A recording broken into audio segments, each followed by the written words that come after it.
தமிழ்நாட்டினுடைய நிதியை மோடி அரசு தடுத்து வைத்திருக்கிறது. கல்விக்கான நிதியை தடுத்து வைத்திருக்கிறார்கள். பட்டியல் சமூக மாணவர்களுக்கான கல்வி உதவித்தொகையை தடுத்து வைத்திருக்கிறது. மோடி அரசு கீழடியினுடைய அறிக்கையை வெளியிட மறுக்கிறார்கள். கீழடி என்பது தமிழர்களினுடைய நாகரிகத்தினுடைய தொட்டிலாக அதனுடைய பழமையை வெளிப்படுத்தும் விதமாக கிடைத்த ஒரு சிறப்பம்சத்தை மோடி அரசு தடுத்து வைத்திருக்கிறது.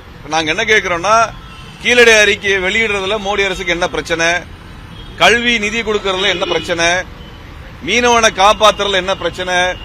இலங்கை அரசை நட்பு அரசுன்னு சொல்றாங்க. இலங்கை அரசு ராணுவ உறவு வச்சுக்கிறாங்க. ஆனா மீனவன் இன்னைக்கு கைப்பற்ற இன்னைக்கு மீனவர்கள் என்ன பண்றாங்கன்னா, இலங்கை அரசினால கைது செய்யப்படுறாங்க, கொலை செய்யப்படுறாங்க. அப்ப மோடி அரசாங்கத்தினால, பாரதிய ஜனதா கட்சியினால தமிழ்நாட்டுக்கு எந்த நன்மையும் நடக்கல. இதை விட மோசமா தமிழ்நாட்டுக்குள்ள மத கலவரத்தை கொண்டு வர்றதுக்கு எல்லா வேலைகளும் செய்யறாங்க.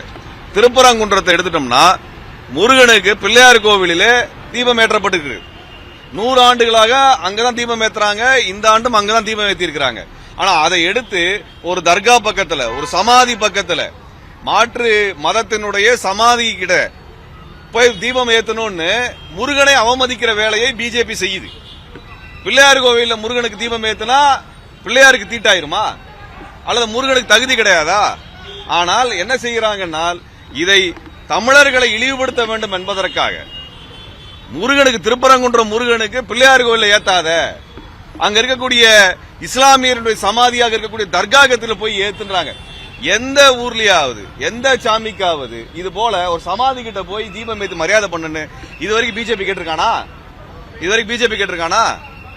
அதே போல ராமனுக்கு பண்ணுவானா? ராமனுக்கு செய்யறதுக்கு அவனுக்கு தெம்பு இருக்குதா? அங்க போய் சமாதியில ஏத்து, இந்த புதைக்கிற இடத்துல போய் ஏத்து, எரிக்கிற இடத்துல போய் ஏத்துன்னு இதுவரைக்கும் பிஜேபி சொல்லியிருக்கா? ஏன் முருகனுக்கு மட்டும் சொல்லுது?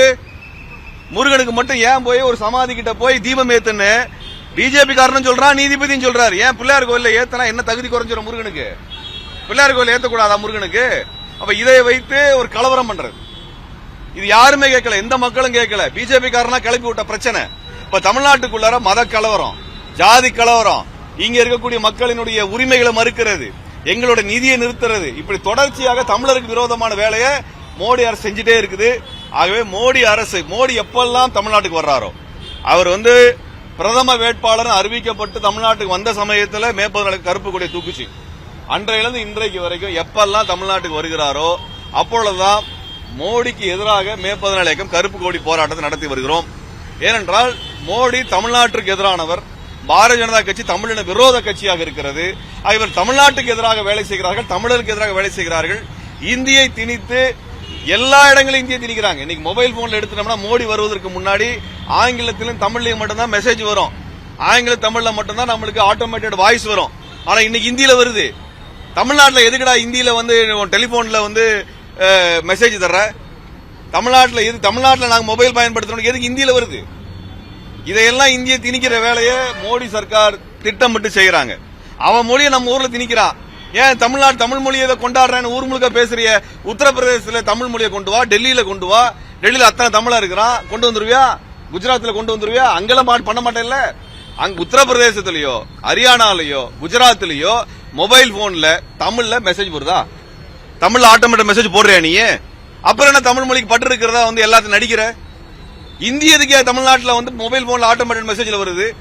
தமிழ்நாட்டில் மெட்ராஸ்ல இருந்து, சென்னையில இருந்து மதுரைக்கு போற பிளைட், கோயம்புத்தூர்ல இருந்து சென்னைக்கு வர்ற பிளைட், தூத்துக்குடிக்கு போற பிளைட், எல்லாத்திலயுமே ஹிந்திலையும் இங்கிலீஷ்லயும் மட்டும்தான் செய்தி சொல்லுவாங்களாமா.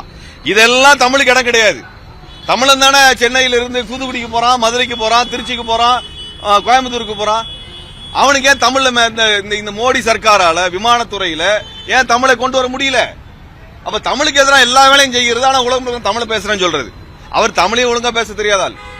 இப்படிப்பட்ட தமிழர்களுக்கு எதிராகவே எல்லா வேலையும் செய்யக்கூடிய மோடி சர்க்காருக்கு எதிராக, மோடிக்கு எதிராக தொடர்ச்சியா கொடி பிடிப்போம்.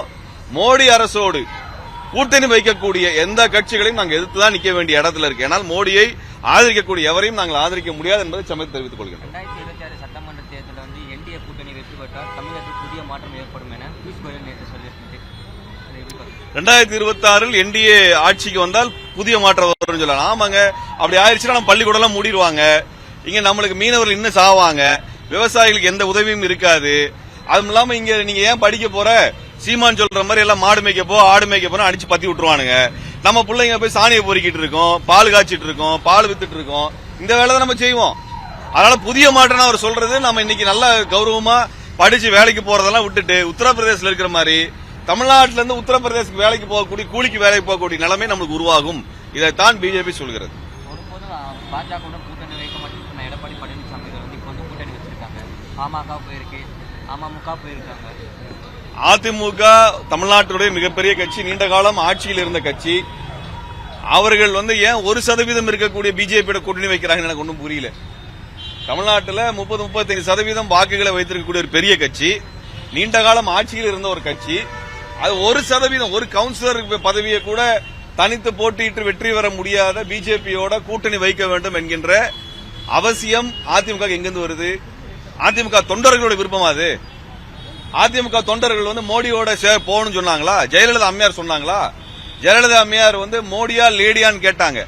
ஜெயலலிதா அம்மையாரை சிறைக்கு அனுப்புறதுக்கு காரணமாக இருந்தது மோடி சர்க்கார். அந்த அம்மா மரணம் அடைவதற்கு காரணமாக இருந்தது அவருடைய சிறைவாசம். இத்தனையும் இருந்துட்டு ஜெயலலிதா அம்மையாருக்கு எதிராகவே இன்றைக்கு அதிமுக மோடியோட கூட்டணி வைக்கிறது. நாங்க என்ன சொல்றோம்னா, அதிமுக தனித்து நிக்கட்டும், தமிழ்நாட்டு மாநில கட்சிகளோட கூட்டணி வைத்துக் கொண்டு நிற்கட்டும்.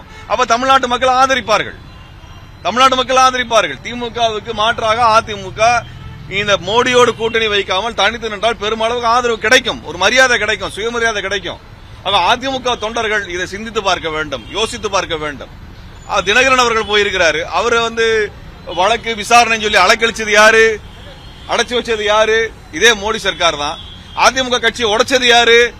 அதிமுகவினுடைய கட்சியை உடைச்சது இதே மோடி அரசு தான், இதே பாரதிய ஜனதா கட்சி தான். இன்னைக்கு அவங்களே உடைப்பாங்களாமா, அவங்களே ஒன்னா சேர்த்துவாங்களாமா? இது என்னங்க வித்த, இது என்ன கூத்து? அதனால இந்த பாஜகவினால பாமக உடைஞ்சிருக்கு, சிவசேனை உடைஞ்சிருக்கு, சரத்பவார் கட்சி உடைஞ்சிருக்குது, அங்க இருக்கக்கூடிய நிதிஷ் பவரோட கட்சி உடைஞ்சிருக்கிறது.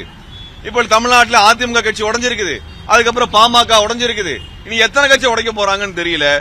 இதற்கு மேலும் பாரதிய ஜனதா கட்சியை அனுமதிப்பது என்பது, தமிழ்நாடு அனுமதிப்பது என்பது தவறானதாக நாங்கள் பார்க்கிறோம். தமிழ்நாட்டுக்கு எதிரானதாக தான் அது இருக்குன்னு நம்புகிறோம். விஜய் படம் ஜனநாயகம் படம் சென்சார் படம் வந்துருச்சு.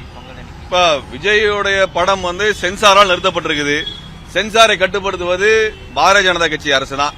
நீதிபதியிலிருந்து சென்சார் வரைக்கும் எல்லாத்தையும் கட்டுப்படுத்துறது பிஜேபி தான். எல்லாருமே அவர்களுக்கு தான் கூலி வேலை பார்க்கறாங்க. சென்சார் தனித்த ஒரு அமைப்பு எல்லாம் கிடையாது. அது பிஜேபிக்கு கூலி வேலை பார்த்துட்டு இருக்கக்கூடிய ஒரு அமைப்பு. அது தடுக்கப்பட்டிருக்கிறது. விஜய் கட்சி அல்லது விஜய் வெளிப்படையாக பாரதிய ஜனதா கட்சியை எதிர்த்து நின்று பேச வேண்டும், அது துணிவு வேண்டும். அது பேசுங்க. உங்க படம் தானே முடங்கி கிடக்குது, நீங்க தான் எதிர்த்து பேசுனீங்க. இப்பவே நீங்க பேசலனால் ஆட்சி அதிகாரத்துக்கு வந்தா எப்படி பேசுவீங்க? நாங்க நம்புறது, நாங்க எப்படி நம்ப? நீங்க நீங்க பாரதிய ஜனதா கட்சி நீங்கள் எதிரி கட்சின்னு சொல்றீங்க, கொள்கை எதிரின்னு சொல்றீங்க. அவங்க உங்க திரைப்படத்தை முடக்கி இருக்கிறாங்க. இதனால நீங்க மட்டும் நஷ்டமாகல, இது விஜய்க்கு மட்டும் நஷ்டம் இல்ல, அதுல முதலீடு போட்டவங்க, வேலை செஞ்சவங்க அத்தனை பேருக்கு நஷ்டமானதா இருக்குது. அதை எதிர்த்து இன்றைக்கே விஜய் அவர்கள் பேசலன்னா நாளைக்கு நீங்க ஆட்சி அதிகாரத்துக்கு வந்துட்டா எப்படி பிஜேபி எடுத்து பேசுவீங்க? அதான் நான் கேட்கிறோம். ஆகவே இது அராஜகமாக விஜயனுடைய கட்சியை அவங்க தன் கட்டுப்பாட்டுக்குள்ள பிடிக்குள்ள வைக்க வேண்டும் என்று விரும்புகிறார்கள். விஜய் சுற்றி அவருக்கு முறையாக ஆலோசனை சொல்றாங்க, இருப்பாங்களான்னு தெரியல. அரசியலுக்கு வந்ததுக்கு பின்னாடி நீங்கள் எந்த கொள்கை எடுத்திருக்கிறீர்களோ அந்த கொள்கைக்கு துணிவாக நின்று நீங்கள் போராட வேண்டும், பேச வேண்டும். அப்படியான ஒன்று இதுவரைக்கும் வரல. அவரை ஜனநாயகன்ற திரைப்படம் தானே, அந்த திரைப்படத்திற்கு பாஜக கொடுத்திருக்க நெருக்கடி எதிர்த்து வெளிப்படையாக விஜய் பேசினார்னா தமிழ்நாட்டில் எல்லாரும் பேசுவாங்க, எல்லாரும் அதுக்கு ஆதரிப்பாங்க. ஏன்னா அது விஜயோட ரசிகர்கள், விஜய்க்கு ஓட்டு போடுறவங்களும் இருக்காங்க, ஓட்டு போடாதவங்களும் இருக்கிறாங்க. ஆனால் விஜயோட திரைப்படம் பார்க்க வேண்டும் என்று பல லட்சம் பேர் இருக்கிறாங்க. அப்ப அதையெல்லாம் தடுத்து வைத்திருப்பது பிஜேபி அரசு. அதை எதிர்த்து அந்த கட்சி தலைவர் ஏன் பேசல? என்ன பிரச்சனை? பேசுங்க. உங்க எது தடுக்குது? இப்பவே நீங்க இன்னும் ஒரு எம்எல்ஏ கூட வாங்கல, இப்பவே நீங்க அதை எதிர்த்து பேச மாட்டேங்கிறீனால் நாளைக்கு எப்படி ஆட்சி அதிகாரம் வந்ததுக்கு அப்புறம் பேசுவீங்க எங்களுக்கு தெரியல. அதனால நீங்க என்ன வார்க்கு கொடுக்குறீங்களோ அது கொள்கை எதிர்ன்னு சொல்லிட்டீங்கன்னால் எந்த கொள்கையில் அது உங்களுக்கு எதிராக இருக்கிறது என்று நீங்கள் பேச வேண்டும். அதை இது வரைக்கும் அவர் பேசல. பேசினார்னா அவருக்கு ஆதரவு கிடைக்கும், இல்லை என்றால் அவர் பாரதிய ஜனதா கட்சி எதிர்க்கிறார் என்று நாங்கள் எப்படி நம்புவது?